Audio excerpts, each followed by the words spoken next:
Sa gitna ng mga gera ng US all over the world, may itatayo raw na industrial hub sa Pilipinas para sa semiconductors na ginagamit sa missiles at drones?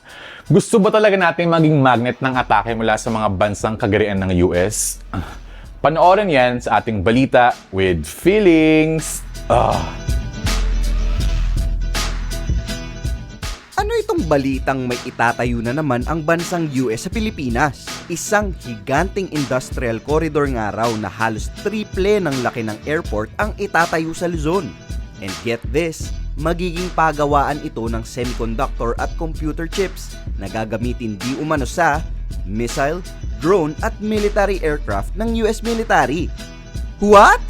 Inanunsyo ng pamahalaan na jojoin ng Pilipinas sa Pax Silica, isang global supply chain alliance na kukuha ng mineral sa ating bansa para gawing semiconductors ng gamit pang militar ng US.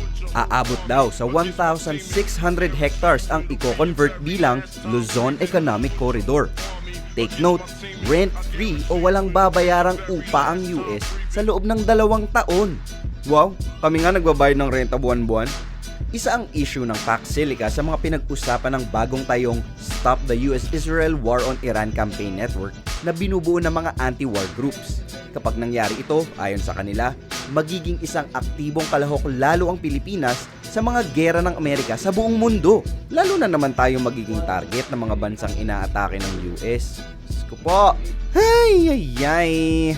Ang tanong pa ng anti-war groups, para sa isang napakalaking proyekto, bakit parang sinisikreto ang kasunduang ito? Wala man lang bang konsultasyon o pagbibigay alam sa publiko?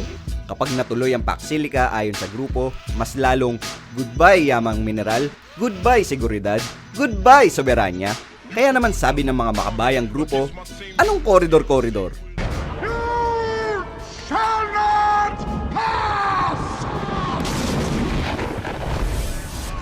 O siya, hanggang dito na lang muna, hanggang sa susunod na balita with feelings. I'm holding it one.